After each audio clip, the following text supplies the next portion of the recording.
ಈ ರೆಸಿಪಿ ಮಾಡ್ಕೊಳ್ಳೋದಕ್ಕೆ ಸ್ಟವ್ನ ಆನ್ ಮಾಡಿಕೊಂಡು ಅದ್ರ ಮೇಲೆ ಒಂದು ಪಾತ್ರೆ ಇಟ್ಕೊಂಡು ಸ್ವಲ್ಪ ಎಣ್ಣೆ ಹಾಕ್ಕೊಂಡಿದ್ದೀನಿ. ಎಣ್ಣೆ ಚೆನ್ನಾಗಿ ಬಿಸಿ ಆದಮೇಲೆ ಒಂದು 2 ಬೆಳ್ಳುಳ್ಳಿನ ಸಿಪ್ಪೆ ತೆಗೆದು ಎಣ್ಣೆನಲ್ಲೇ ಹುರ್ಕೊಳ್ತಿದ್ದೀನಿ. ಬೆಳ್ಳುಳ್ಳಿ ಸ್ವಲ್ಪ ಹುರಿದಿದ್ದಾದಮೇಲೆ ಒಂದು ಮೆಣಸಿನ್ಕಾಯಿ ಹಾಕ್ಕೊಳ್ತಿದ್ದೀನಿ. ಒಂದು 6 ಇಂದ 7 ಒಣಮೆಣ್ಸಿನ್ಕಾಯಿ, ಬ್ಯಾಡಗಿ ಮೆಣಸಿನ್ಕಾಯಿ ತೊಗೊಂಡಿದ್ದೀನಿ. ಇದೆರಡೂ ಚೆನ್ನಾಗಿ ಹುರ್ಕೋಬೇಕು, ಎಣ್ಣೆನಲ್ಲೇ ಚೆನ್ನಾಗಿ ಹುರ್ಕೊಳ್ಬೇಕು. ಬೆಳ್ಳುಳ್ಳಿ ಮತ್ತು ಮೆಣಸಿನ್ಕಾಯಿ ಹುರಿದಿದ್ದಾದಮೇಲೆ ಇದನ್ನು ಒಂದು ಪ್ಲೇಟ್ಗೆ ಎತ್ತಿಡ್ತಾ ಇದ್ದೀನಿ. ಗರಿ ಗರಿ ಆಗಬೇಕು. ಮೆಣಸಿನ್ಕಾಯಲ್ಲಿ ಕೈಯಲ್ಲಿ ಹಾಗೆ ಪುಡಿ ಮಾಡಿದ್ರೆ ಪುಡಿ ಆಗಬೇಕು. ಅಲ್ಲಿವರೆಗೂ ಇದನ್ನು ಗರಿ ಗರಿಯಾಗಿ ಹುರ್ಕೊಂಡು ಅದೆಲ್ಲ ಹುರಿದಿದ್ದು ಆದಮೇಲೆ ಈ 2 ಈರುಳ್ಳಿನ ತೆಳುವಾಗಿ ಉದ್ದವಾಗಿ ಕಟ್ ಮಾಡ್ಕೊಂಡಿದ್ದೀನಿ. ಅದು ಅಷ್ಟೇ ಎಣ್ಣೆಯಲ್ಲಿ ಚೆನ್ನಾಗಿ ರೋಸ್ಟ್ ಆದರೆ ಮಾತ್ರ ಈ ರೆಸಿಪಿ ರುಚಿಯಾಗುತ್ತೆ. ನೋಡಿ, ಈರುಳ್ಳಿನ ಈ ರೀತಿ ರೋಸ್ಟ್ ಆಗೋವರೆಗೂ ಹುರ್ಕೊಂಡಿದ್ದೀನಿ. ಇದನ್ನು ಅದೇ ಪ್ಲೇಟ್ಗೆ ತೆಗೆದಿಟ್ಕೊಳ್ತಿದ್ದೀನಿ. ನೋಡಿ, ಬೆಳ್ಳುಳ್ಳಿ, ಒಣಮೆಣಸಿನ್ಕಾಯಿ, ಈರುಳ್ಳಿ ಮೂರನ್ನು ಹುರ್ಕೊಂಡಿದ್ದೀನಿ. ಚೆನ್ನಾಗಿ ಕಂದು ಬಣ್ಣ ಬರೋವರೆಗೂ ಹುರ್ಕೊಂಡು ಒಂದು ಪ್ಲೇಟ್ಗೆ ಇಟ್ಕೊಂಡಿದ್ದೀನಿ. ಅದೇ ಪ್ಯಾನಲ್ಲಿ ಇನ್ನೂ ಸ್ವಲ್ಪ ಎಣ್ಣೆ ಹಾಕ್ಕೊಂಡಿದ್ದೀನಿ. ಎಣ್ಣೆ ಹಾಕ್ಕೊಂಡು ಒಂದು 4 ಟೊಮೊಟೊ ಹಣ್ಣನ್ನು ತಗೊಂಡು ಅದನ್ನು ಈ ರೀತಿ ಉಲ್ಟಾ ಮಾಡಿಕೊಂಡು ಬೇಯಿಸ್ಕೊಳ್ತಿದ್ದೀನಿ. ನಿಮಗೆ ಅಭ್ಯಾಸ ಇಲ್ಲ ಅಂದರೆ ಫಸ್ಟು ಟೊಮೊಟೊ ಇಟ್ಬಿಟ್ಟು ಆಮೇಲೆ ಎಣ್ಣೆ ಹಾಕಿ ಸ್ವಲ್ಪ ಸಿಡಿತಾ ಇರುತ್ತೆ ಎಣ್ಣೆ. ಇದನ್ನು ಸ್ವಲ್ಪ ಉಪ್ಪು ಹಾಕಿ ಒಂದು 2 ನಿಮಿಷ ಟೊಮೊಟೊ ಎಲ್ಲ ಸಾಫ್ಟ್ ಆಗೋವರೆಗೂ ಚೆನ್ನಾಗಿ ಬೇಯಿಸ್ಕೊಂಡಿದ್ದೀನಿ.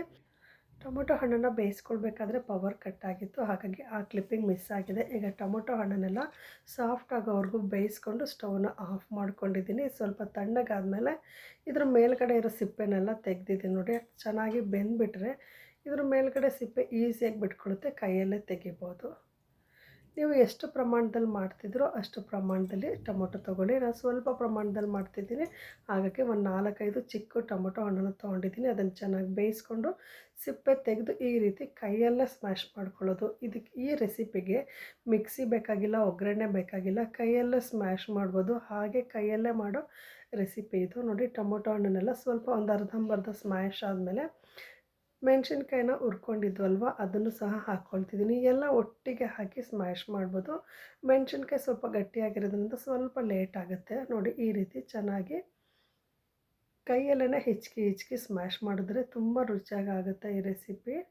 ನೋಡಿ, ಮೆಣಸಿನ್ಕಾಯಿ ಟೊಮೊಟೊ ಎಲ್ಲ ಸ್ಮ್ಯಾಶ್ ಆಗಿದೆ. ಈಗ ಹುರಿದಿರೋಂಥ ಈರುಳ್ಳಿನೂ ಇದಕ್ಕೆ ಹಾಕ್ಕೊಳ್ತಿದ್ದೀನಿ. ಇಲ್ಲಿ ಟೊಮೊಟೊ, ಬೆಳ್ಳುಳ್ಳಿ, ಈರುಳ್ಳಿ, ಒಣಮೆಣ್ಸಿನ್ಕಾಯಿನ ಎಣ್ಣೆಯಲ್ಲಿ ಹುರಿದಿದ್ವಲ್ವ ಅದನ್ನೆಲ್ಲದನ್ನು ಹಾಕ್ಕೊಂಡು ಒಂದು ಸಲ ಸ್ಮ್ಯಾಶ್ ಮಾಡಿಕೊಂಡು ಇದಕ್ಕೆ ಸ್ವಲ್ಪ ಉಪ್ಪು, ಸ್ವಲ್ಪ ಅಚ್ಚ ಖಾರದ ಪುಡಿ, ಸ್ವಲ್ಪ ಅರಿಶಿನ ಪುಡಿ ಹಾಕ್ಕೊಳ್ತಿದ್ದೀನಿ. ಒಣಮೆಣ್ಸಿನ್ಕಾಯಿ ಹಾಕ್ಕೊಂಡಿದ್ದೀನಿ, ಆದರೂ ಸ್ವಲ್ಪ ಅಚ್ಚ ಖಾರದ ಪುಡಿ ಹಾಕ್ಕೊಂಡಿದ್ದೀನಿ. ಯಾಕಂದರೆ ನಾನಿಲ್ಲಿ ಬ್ಯಾಡಗಿ ಮೆಣಸಿನ್ಕಾಯಿ ತೊಗೊಂಡಿದ್ದೀನಿ, ಅದು ಚೆನ್ನಾಗಿ ಕಲರ್ ಬರುತ್ತೆ, ಆದರೆ ಖಾರ ಆಗೋಲ್ಲ. ಹಾಗಾಗಿ ಸ್ವಲ್ಪ ಖಾರ ಇರೋ ಅಚ್ಚ ಖಾರದ ಪುಡಿ ತೊಗೊಂಡಿದ್ದೀನಿ. ಮೇಲ್ಗಡೆ ಸ್ವಲ್ಪ ಕೊತ್ತಂಬರಿ ಸೊಪ್ಪು ಉದುರಿಸ್ಕೊಂಡು ಈ ರೀತಿ ಇದನ್ನು ಕೈಯಲ್ಲೇ ಕಿವುಚ್ಕೊಳ್ಬೇಕು. ಈ ರೆಸಿಪಿ ಹಳ್ಳಿ ಕಡೆ ಮಾಡ್ತಾರೆ ಜಾಸ್ತಿ, ಇದನ್ನು ಕೈಯಲ್ಲೇ ಕಿವುಚಿ ಮಾಡ್ತಾರೆ. ತುಂಬ ಚೆನ್ನಾಗಿರುತ್ತೆ. ಇದಕ್ಕೆ ಮಿಕ್ಸಿ ಬೇಡ, ಕರೆಂಟ್ ಬೇಡ, ಒಗ್ಗರಣೆ ಬೇಡ, ಕೈಯಲ್ಲೇ ಕಿವುಚು ಮಾಡೋದು ತುಂಬ ಚೆನ್ನಾಗಿರುತ್ತೆ. ಎಲ್ಲದನ್ನು ಎಣ್ಣೆಯಲ್ಲಿ ಹುರ್ಕೊಂಡು ಮಾಡಿರೋದ್ರಿಂದ ತುಂಬ ರುಚಿಯಾಗಿರುತ್ತೆ. ಇದನ್ನು ಅನ್ನಕ್ಕೆ ಬೇಕಿದ್ರೂ ಹಾಕ್ಕೊಳ್ಬೋದು, ಇಲ್ಲ ರೊಟ್ಟಿ ಚಪಾತಿ ಜೊತೆನೂ ತಿನ್ಬೋದು. ನಾನು ಇಲ್ಲಿ ಅನ್ನದ ಜೊತೆ ಕಲಿಸ್ಕೊಂಡು ತೋರಿಸ್ತಾ ಇದ್ದೀನಿ. ನೋಡಿ ಎಷ್ಟು ಚೆನ್ನಾಗಿದೆ ಅಂತ.